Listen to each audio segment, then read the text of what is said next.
A quick prelude to the upcoming video and interview with Tabitha, I call her. This is recorded after the interview.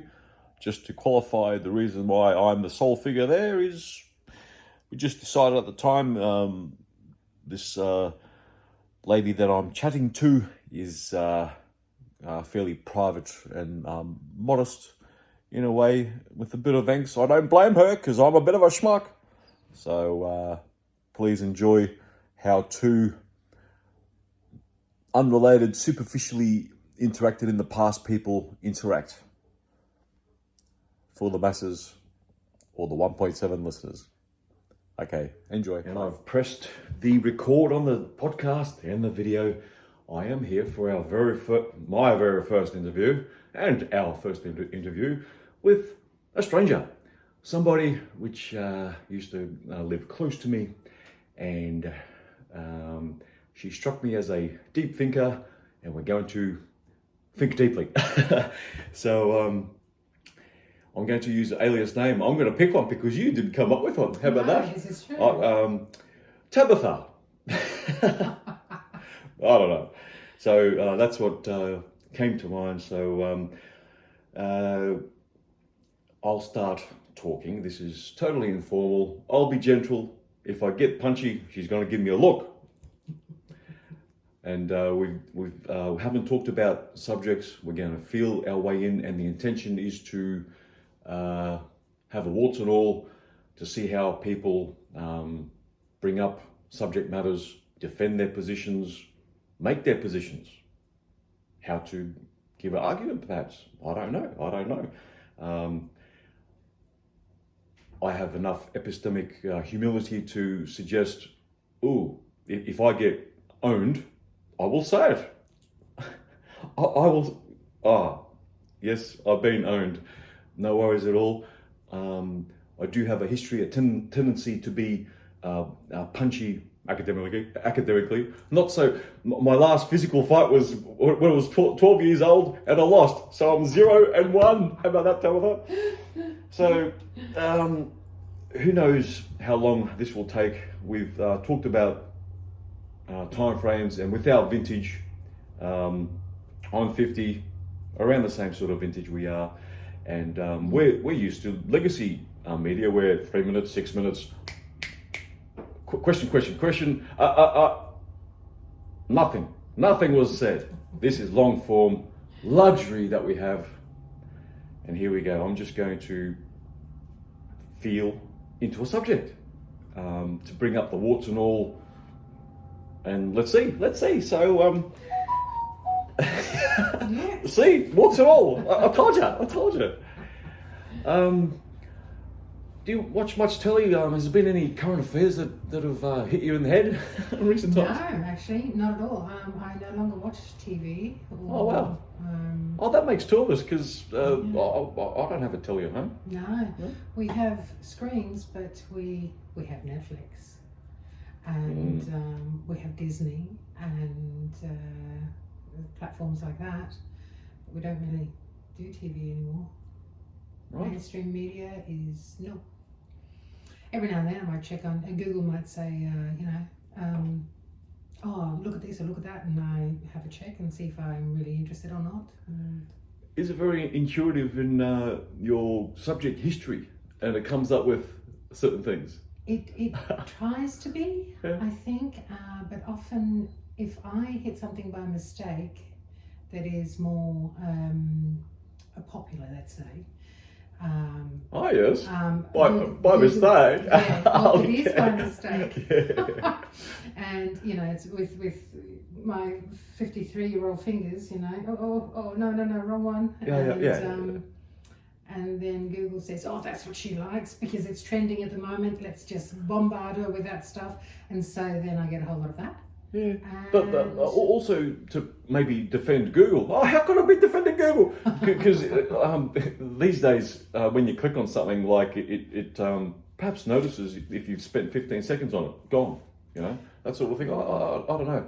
I find that if I've clicked, it wouldn't even be 15 seconds. Okay, I've gotten in, gotten out, and then that's when I say, they're just being silly now because they're just bombarded me suddenly with all this stuff on that subject. Mm. Whereas, and it'll probably be just that particular subject, or maybe it could be a couple of others for a little time frame. And then in about a month, I no longer get all that stuff. I'm back to the normal stuff, which is not the usual. Yeah. So, is it intuitive, do you think, these online searches these days? AI is. AI. There's- Are we feeding there's into a an subject? algorithm for everything here. Algorithm. we like understood concepts. Nice. But have you heard of the whole GPT-3, 4 and beyond thing? Yeah, I have no opinion on it at this point. I just leave it alone. It's not in my world, so. Yeah. I've dabbled in the content. I still think I'm quite novice at it versus what's out there. I've dabbled to the point where kids have come with assignments and you want something? What's the text again? Yep. Check that out. What the? How'd you do that? 1,500 words on a SWOT analysis on a company type thing. And they went, huh? and comparing two works of art, as in a fiction book and a movie. And it spat out this 1,500 word thing, and wow, thank you. And you know, you back it up with be careful. You need to use this gift. It appears like a gift of information, but you need to understand it before you hand it in, that sort of thing. And they took it to heart, and be careful. They massaged it so much. This particular example failed. Ooh. Unbelievable. That I read it. It seemed disorganized. She's brighter than that. But the freak out anxiety thing completely took over. That's my quick summation of it. I haven't really thought about it too much. Interesting. I did a prompt. Give me the history of Serbia in the mood and tone and personality of Donald Trump. It was insane how it, you read it and you think, yes, he would say that. He's a very bad man, and this is a decent country. Whoa! So it's the prompts that you put. Interesting. I must try that. Yeah, I think you probably have one or two goes, and then it gets you to pay $7 a week or $100 a year, or something like that. Oh, right. Yeah. Right. So it's a particular platform, particular app, or. Yeah, and for that sort of investment into the calculator of the whole corpus of the human language. That's how I sort of thought about it the other day. You know how, 1980-ish, calculators come out, that's cheating. Now it's like, boom. Now it's, yes. And I want to say to the children, whoa, you're cheating. You need to think about that. And they're looking at you perplexed, are they? Yes, totally. Totally. It's just, wait, what? But our teachers say that. And so then, there was an interesting example. My daughter recently has decided to master the art of long division. Wow. And she had this in primary school, but because I've had calculators since then, she's never had to deal with it, and she's totally forgotten. And so she's gone, I need this just in case. And I said, yes, it makes sense. Well done. Just in case. So, but she really struggled with it, even though she'd learned it already. Particularly the way they do it these days. Yeah, it's nuts. Did you see it? The method they use? She had some method, and I didn't understand it at all. And I said to her, look, this is how we did it way back when. And so and did she look at it thinking, said, I'll get in trouble? It's easier. Oh, easier. There you go. Yes. Versus the teacher isn't going to allow that? Yeah. It's a little bit crazy. Oh, wow. Just a little bit nuts. Yeah. And, okay, so, I don't know. We'll leave AI perhaps. I can probably go on much more with AI. Apparently with GPT-4 with 3 seconds, 1,500 words, GPT-4 can do a book in 3 seconds, as in 60,000 words. That's how a boost to the capability of it. So I haven't said this before. It was only in my head. The calculator of linguistics, the whole corpus of human language, but also with that, a calculator can only utilize the rules of the calculator. And if you, like for the example with an assignment for a school kid, it's also only limited to what humanity has produced, and which can be a bit of a barrier, but a gift as well. I don't know. How does that fit into a bit of a thought? I don't know. I don't know. It's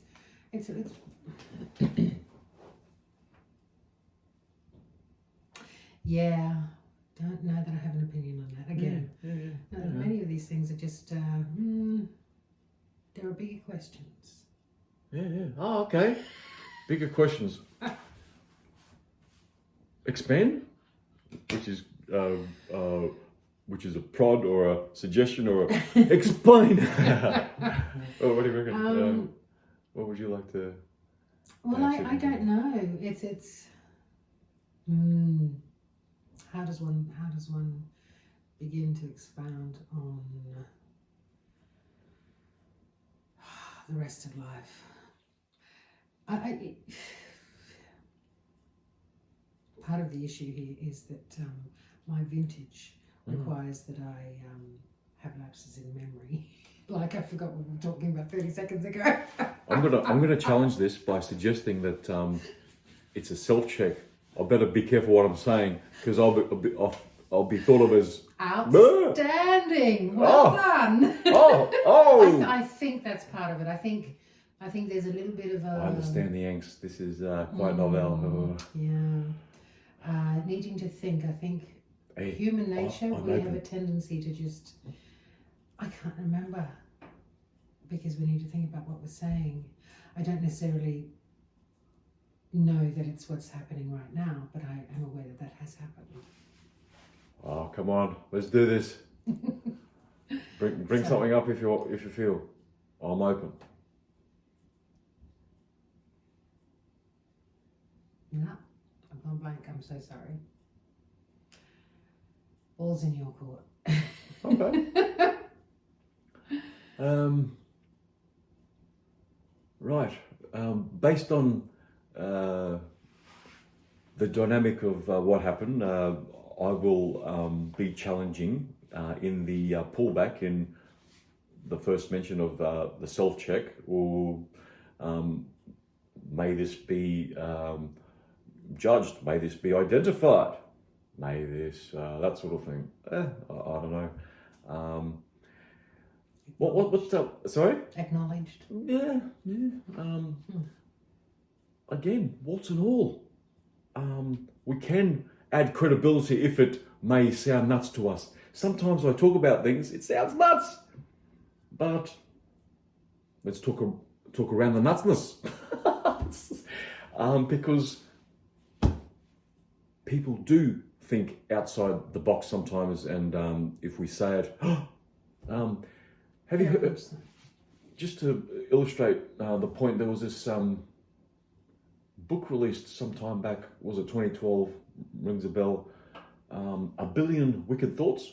Have you heard of something like that? No. Well, Google engineers got together, crunched the data, and they formulated what we search for. And you could imagine pornography came up, right? Oh, right. Yeah. So just briefly with the men, it was quite visual, and with the ladies, it was quite controlling the powerful man. Oh. How's that how did that hit you? Like in the thought, I don't know. like billionaires, doctors, pirates, a beastly type thing, and a vampire, but around about those sort of characters. Yeah, yeah. Anyway, that's just a quick sort of I sort have of no thought. idea. But, I have no. Yeah.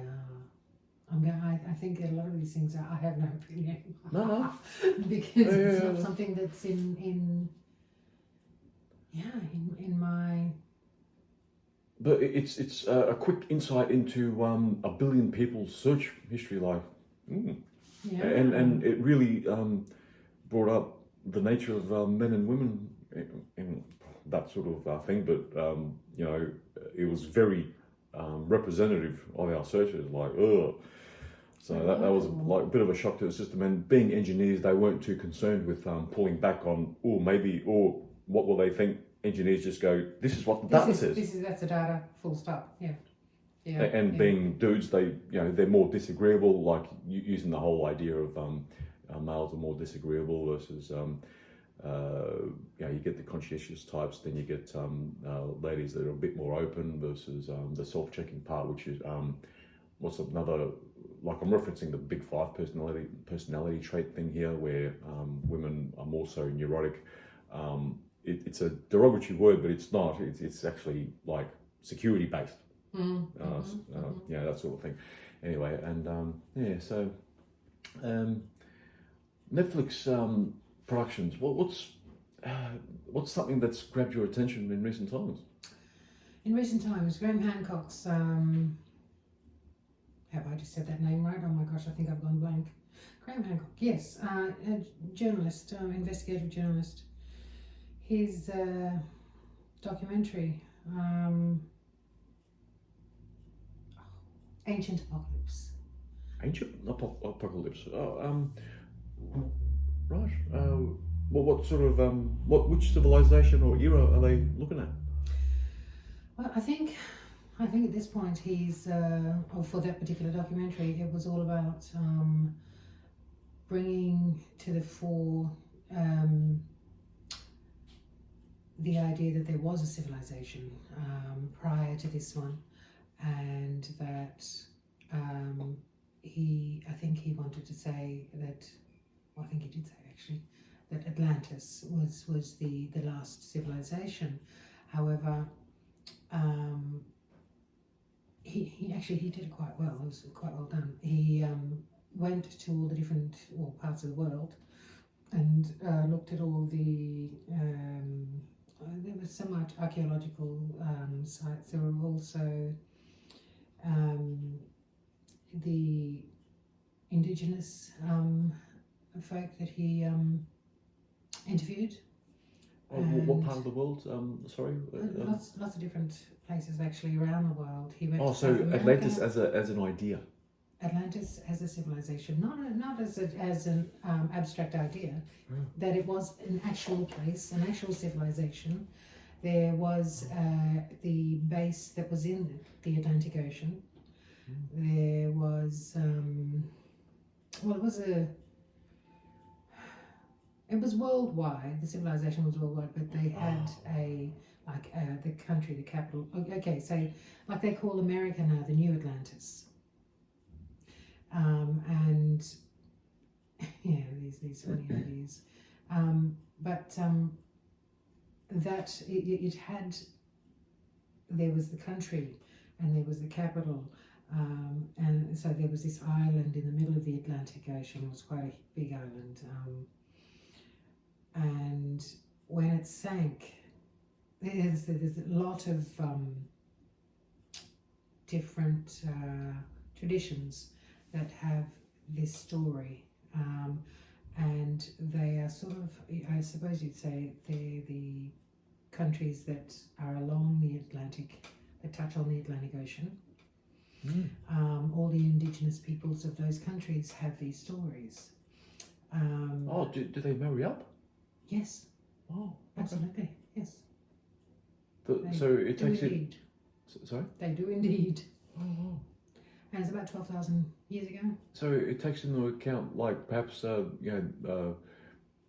other side, like the side of Africa on the Atlantic and Indonesia's and the Thailands and all that sort of thing. And the Indonesia's on the Pacific. That's the other side. So South America. Oh wow. Africa, Spain. Yeah. America. So the Americas. Yeah. Got it. Yeah. Oh, okay. So the Chile side. Yeah. Chile. Left hand side of Argentina. That's the Pacific. Oh, that's the Pacific side. Yes. Sorry. Oh my goodness, my geography just stuffed up.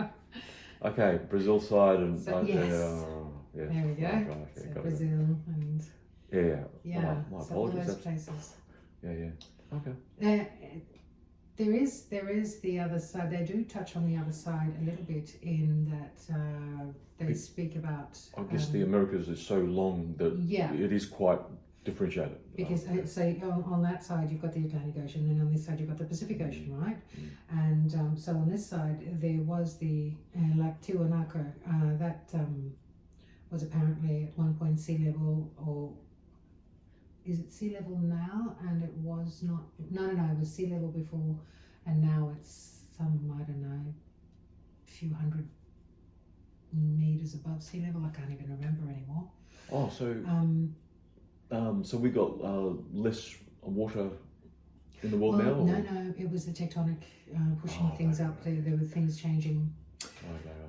There was also some talk about. So are we talking 15,000 years or beyond that? About 12,000 years ago. Oh, 12,000? There's also the ice ages that move every. 11,000? No, there are the smaller ones in between, so 5 to 7,000 years in between each one also. Have you heard of the grand solar minimum, which contributes to that sort of thing? The what? Grand solar minimum.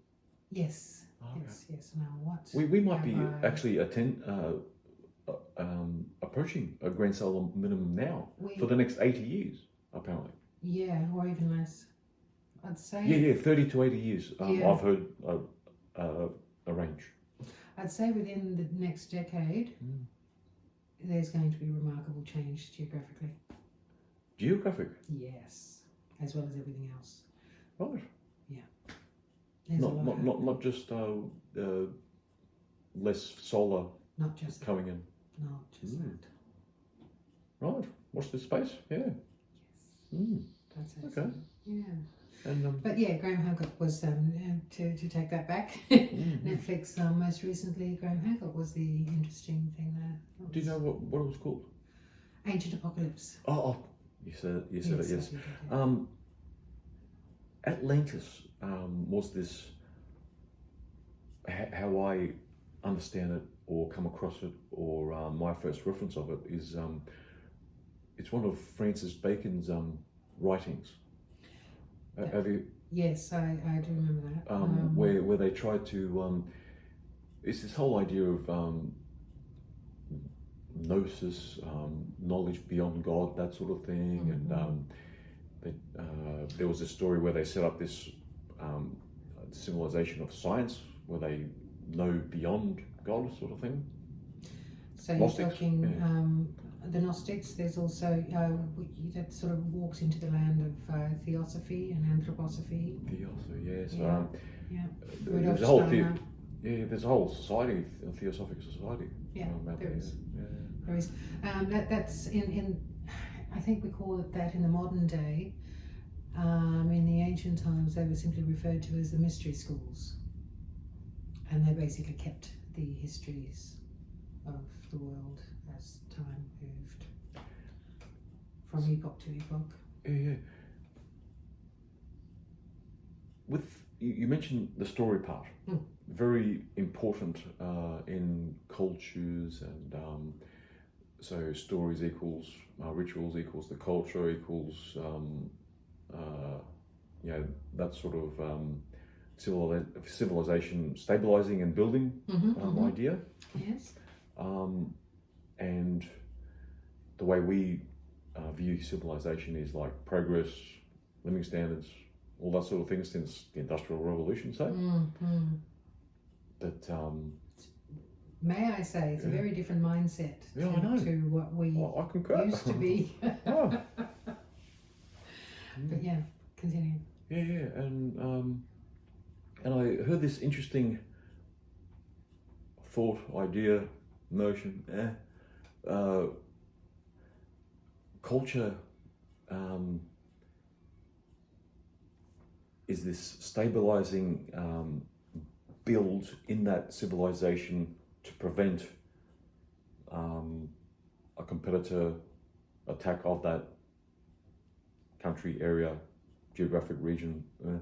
We've gone from, I don't know, have you heard of the Dunbar's number thing, like little villages, 150 people, to more organized, larger communities, that sort of thing. More consolidated, This is the whole 5,000 years ago thing, but before that, like, how do we get to that? Feeding more people, utility perhaps. So they went from, in Egypt, from millet to wheat, which straight away was able to, how did that sound on the recording? Straight away was able to, you can have store calories for like years at much cheaper, that sort of thing.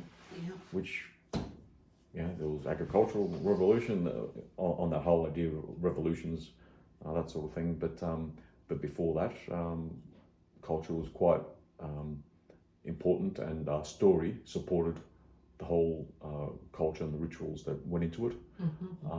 And there was this thought, I'm not sure if it's something that ever happened, but when recorded history started, there was a challenge to it where if you recorded, you could record BS, and it'll be worthless versus the culture that you're building, which is story based, and it can also revolve where when it's record based, you're still at the whims of the interpretations back then, and we might be impaired, even though we have this miracle of supposed living standards and that sort of thing. We might be impaired how we function, our spirit, I don't know. Oh, you like that? Yeah. Oh. Yeah. And usually, how does this relate? Where when you reach a certain vintage, like our vintage, that's how we start to see the world, and we've been maybe cursed as a 20, 30 and 40-year-old in the whole progress and security and income and that sort of thing, and living standards. If you don't keep reinventing, if you don't keep checking in with yourself, you have a tendency to slot into a time frame. You become a product of the 70s, the 80s, the whatever it is, where you found your groove, kind of thing. Persona, identity, which other adjectives? Do I say identity? Image, status. All of these things. Your ideas become. We borrow. I mean, we're human. Look, and the whole thing about this animal, for want of a better term, is that it absorbs everything from its environment, and it interprets it a certain way, and quite often, particularly, I think,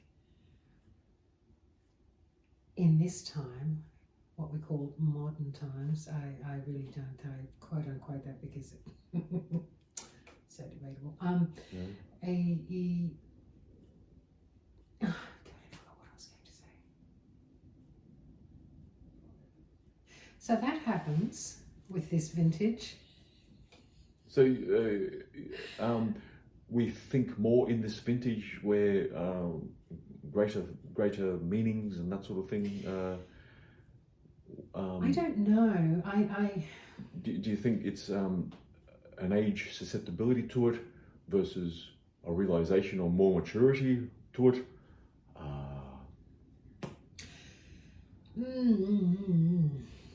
It's very difficult to say.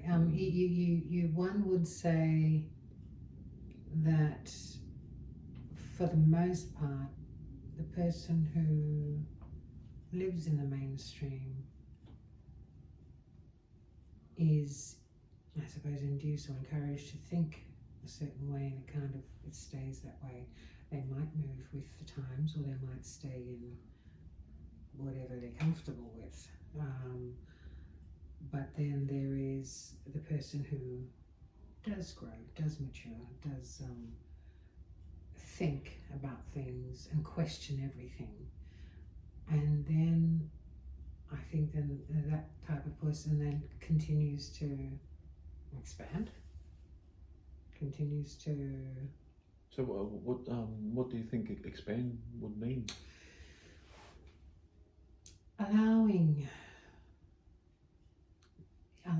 all different ideas into the psyche, allowing different ideas into the culture, allowing, is this the way we do everything?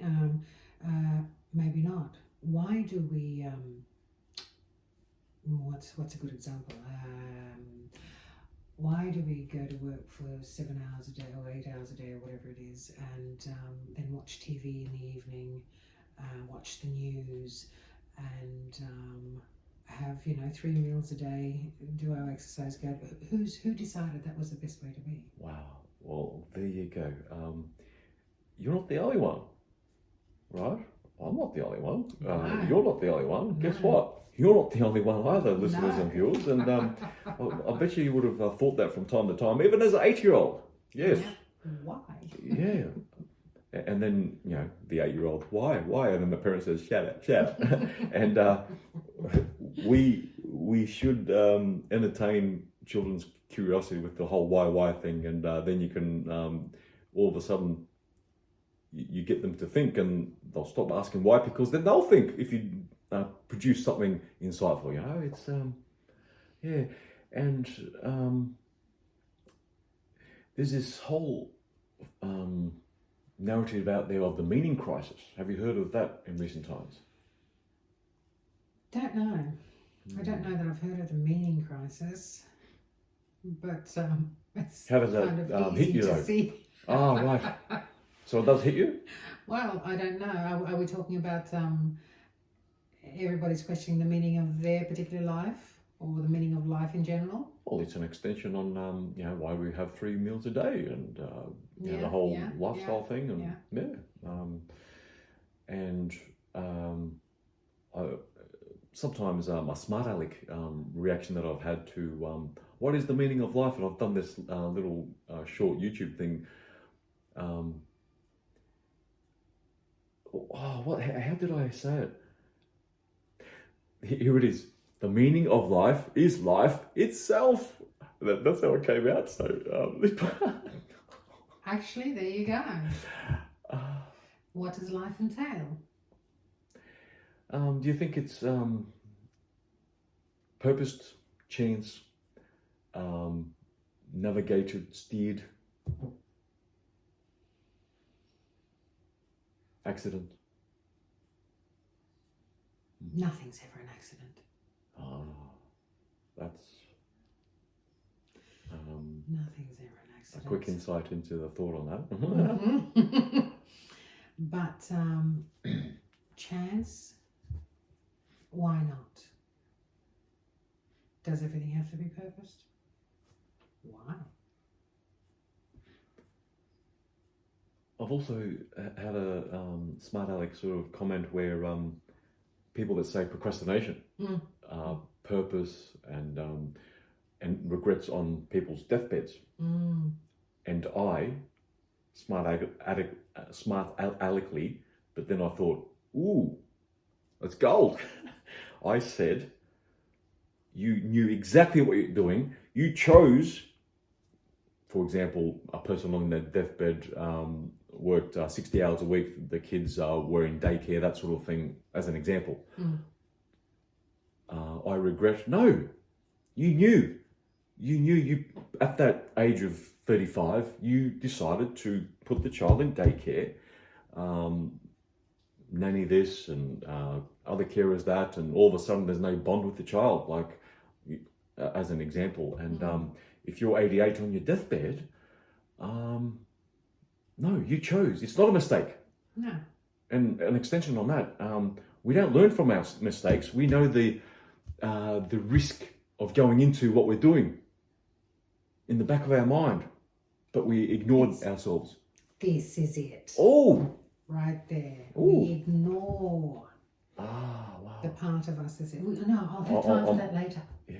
I'll have time for that later. I'll deal with that later. I can't think of it right now because it's someone else's fault that I have decided that I am going to work a 40-hour week, put my children in daycare and never see them.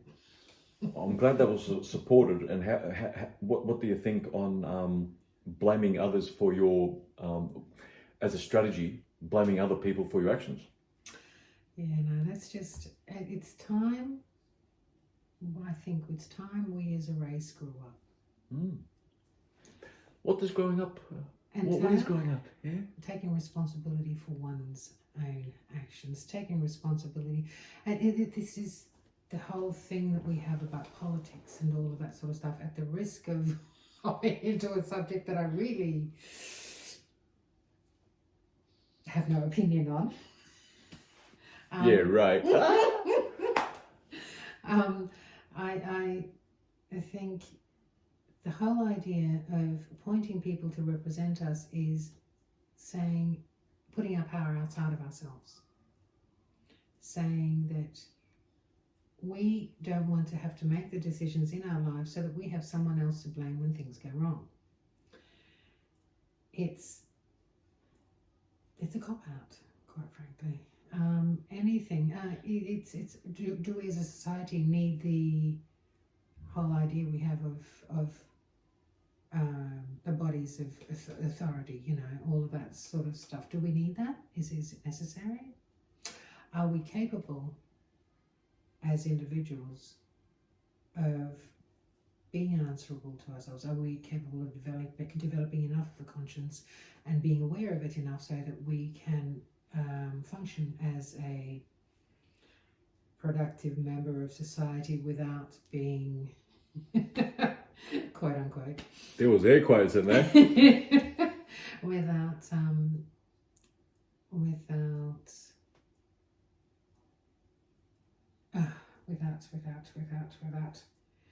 are we capable of functioning without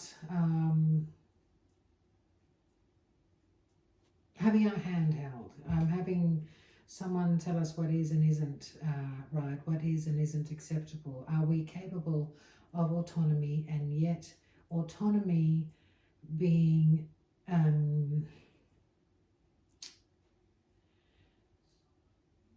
being autonomous, and yet what is the word? It's you agency, responsibility, all of those things, and yet being considerate of the next person. Yeah. So I guess empathy. Yeah. Empathy, and it's very different. It's a totally different school of thought to might is right and stuff like that. Survival of the fittest, or whatever it might have been once upon a time. Are we capable of autonomy while allowing the next person to be, while supporting the next person to be the most that they can be also? All the things that you're saying suggests our survival strategy, where where supporting of another person is like a mentoring, leadership, caring role for the community, versus the more vulnerable person, which there's empathy for, which you need these people to be part of your community, that sort of thing, which is the whole stabilizing thing of culture, rituals, culture, stories, to support all that. Coming right back to it. Yep, full circle. There we go. Right. Okay. And so this possible direction that young people of today, and we're all once young, and we all always thought that the older generations were a bit and it's not new. They all did the best they could with what they had. So in amongst all these webs where you can go forever as well, what do you think of the whole I thought it was going to be brilliant, and then when it escapes.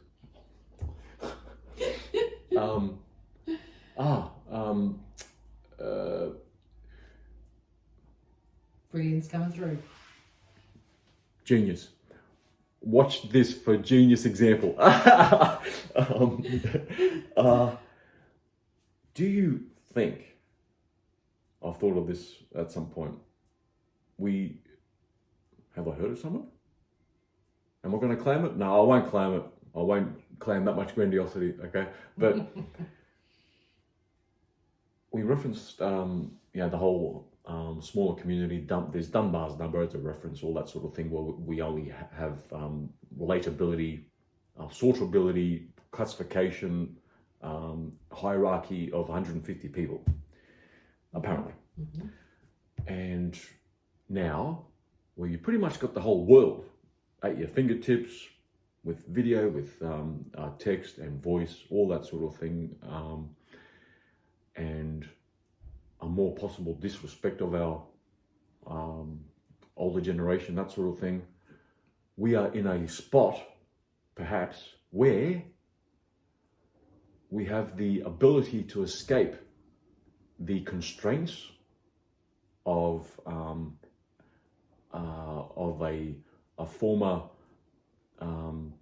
controlled type conservative sort of society, where the liberals would say, which, I know I don't want to bring up politics at all, but it's also like a trait thing, personality thing, where there's more conservative people where they want to have stable society, and with stability of society, you can't be a schmuck or you can't misbehave. You need to be proper.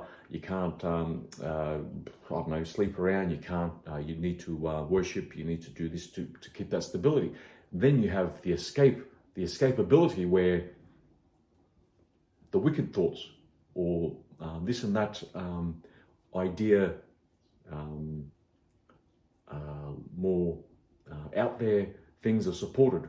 Our wicked thoughts are supported by other people, and we have this, like, I don't know, the whole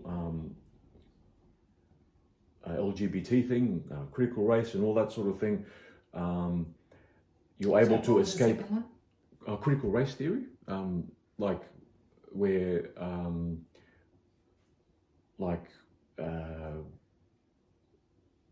equality, egalitarianism, that sort of thing comes in. Postmodernist. Academia. So you got the whole continental philosophy, all that sort of thing. Do you think we have less respect, like you can see my quotes, of the young'uns, even of some of the oldies, where their status doesn't fit into that community or family group or organisation, even state or country, I don't know. Online, I don't know, TikTok, Instagram, whatever people are into, escape. I'm more wicked than the conservative parents, or even some parents can be more less conservative than the kids sometimes.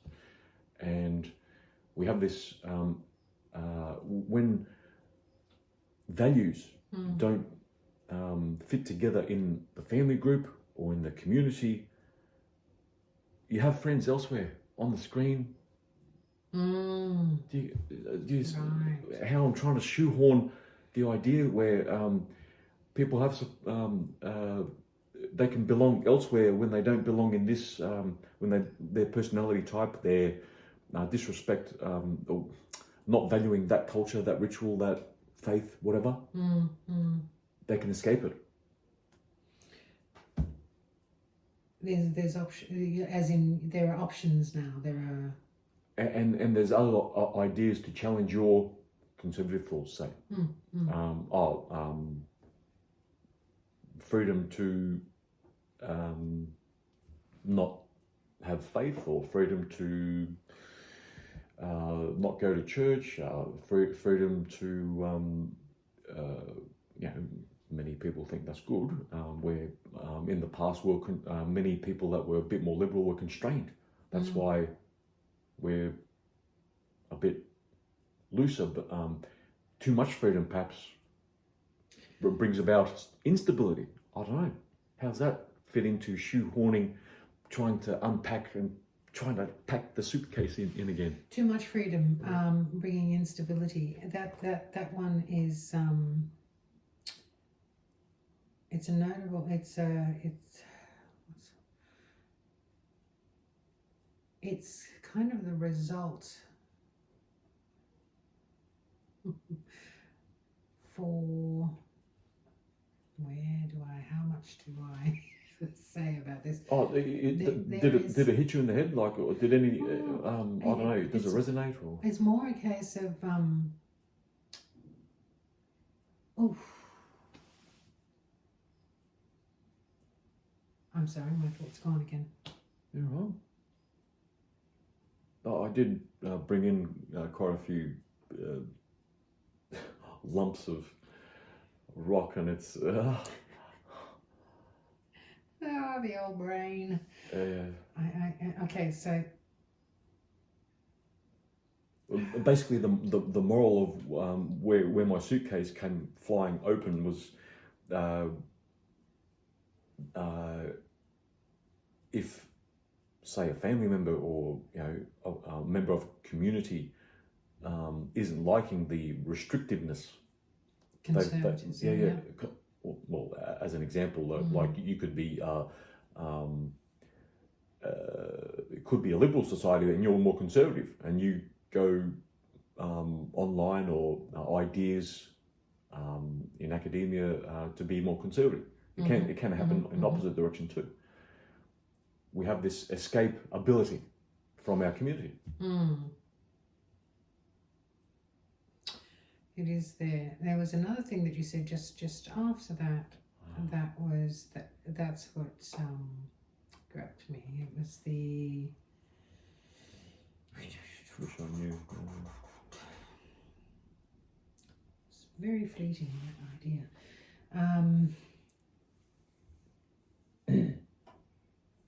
The too much freedom thing, maybe? Or? Too much freedom. Oh. Too much.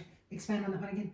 Do that one again. Well, where people don't like restriction, for lack of a better concept or word, like you could say conservatism or moral, which is a synonym. People use morality as conservative these days. Yeah, true. It doesn't actually mean that. No. But with restriction, people, when people get given more freedom, they go too loose and they got no, they lose their purpose and they're floundering. Okay. Where really they're looking for a new set, like of parameters, boundaries of that fits into there, a little bit looser, not too loose, but I don't want to believe in that. I believe in this, There is when there's been centuries of so we came through the Dark Ages, the Western world.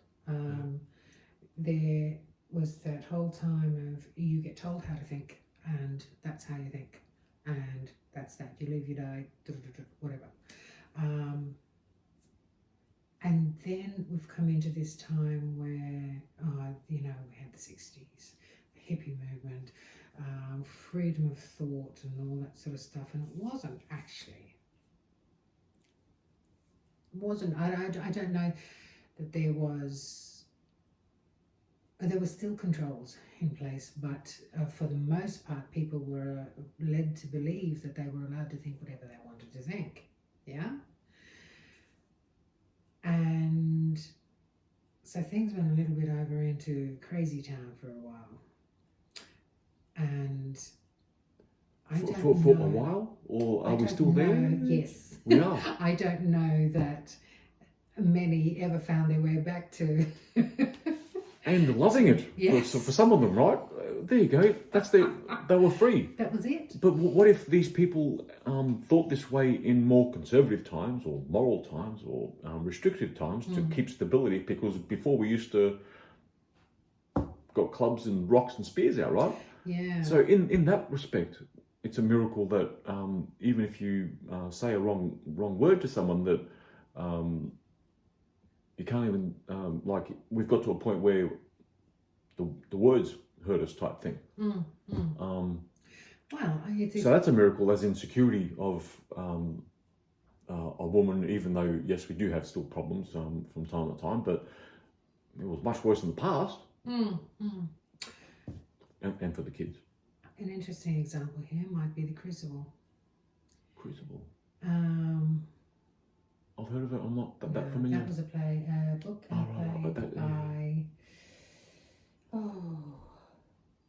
I'm not going to remember that name. That's right.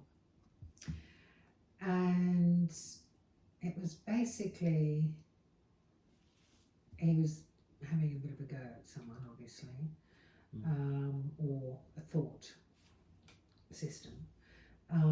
But it was basically about using the Salem witch trials as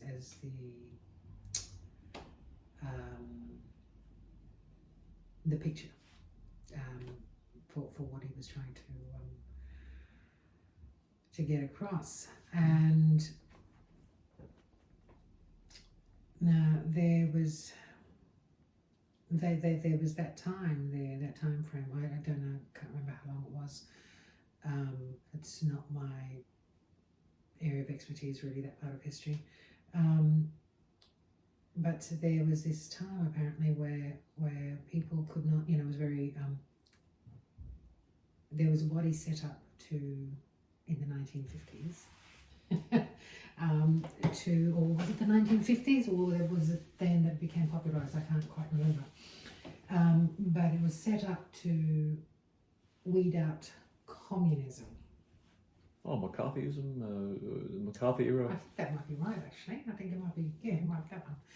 He was screaming at the rooftops and it was ignored type thing. Yeah, but the committee was formed to weed out communism. So what happened was a lot of people started setting other people up.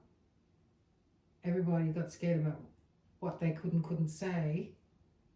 So the communists, the anti-communists who were targeting communism became the communists. Ouch. You weren't, they basically were then policing the average person and saying, you can't say this, you can say that, this will, you'll face a firing squad for this, that and the other thing. Which is another version of 2017 Russia revolution type thing. Yeah. We go round in circles, don't we? Well, we release ourselves from possible, whatever the stabilities are, to the point where we're so loose that tyranny happens again. Some strong man comes in or whatever, for lack of a better word, and then all of a sudden we're tyrannized again. Yeah, it's a case of someone's playing games here, surely. But we are, when you consider physical safety, prosperity, that sort of thing, in that way, it still seems like a miracle. Why do you think we're thinking that it's not right? Which is not right? Prosperity and security. Personal. Are the two things synonymous though? I don't know. No, but they are coinciding. Comparatively, historically and comparatively, apparently. Possibly, yeah, true. I think we've been made to think that those two words go together. Now, that's hit me in the head. Who? When people say they and all that sort of thing, I always think, who's they? Name them. There's the question. Feel free, name what you think, because there's a lot out there. There is a lot out there, but I don't think it's at the level of human understanding that we are currently in. It's there are so many different levels. You okay? So human understanding, okay. The average person, education, government, the authorities, the powers that be, and so all these human bodies that we set up to govern, police, ensure that the human is developing the way we think the human should develop. Well, apparently and loving it because we support it, we vote for it. Don't we? This is it. Uh-huh. Are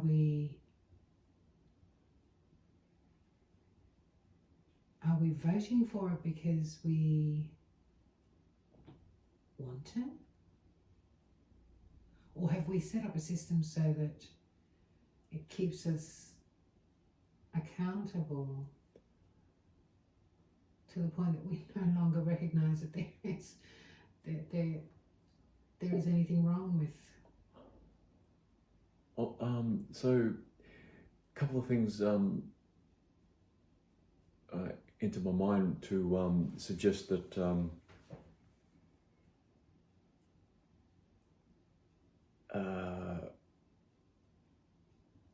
okay, how am I going to repack this luggage?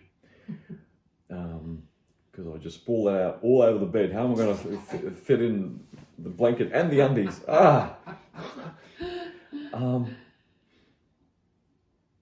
Personal versus the macro picture. Macro, yep. Right, and so we referenced the security, prosperity, that sort of thing. And I just sort of checked the hour mark is coming on. I thought maybe we could be running out of steam and maybe grandiosely believe that this might be a series, you know. Anyway, so what do you think that I mentioned survival strategy and our position, status seeking, all that sort of thing. Is it also on the back of that another branch in the thought of stabilizing the society is the fear of ostracism because we're a social being? We need to belong somewhere. I think that we've been told that been taught to think that we're a social being and that we need to belong somewhere. Survival necessitated sticking together. Aha. Being. Do we still have need for this? Exactly. There's the question. And there's maybe why some of us folk are very free, liberal, hedonistic, mystical, or whatever adjective you want to, like. Or just a plain blinking hermit. So basically, we've allowed a hermit, to believe in certain ideas or not, to comply or not, with relative security still. Relative, history-wise. And I don't know, that's my clumsy way to try and, I don't know, maybe sum up this possible first episode. I don't know. I think that works. Yeah. Yeah. Right, well, that was it. I think I'll be clumsy in trying to even suggest what the moral of what we're trying to uncover here, but how about the listener and the viewer just put it all together, think some more. This is just an example of how people communicate their ideas while self-checking. How about that? Nice. Because I felt it with me too. Nice. And the subject and the only other reference of the alias Tabitha. I nearly forgot it. Mary. Right. Until the next time, I'm going to click on there. I have to reach on 2 buttons. Bye-bye now.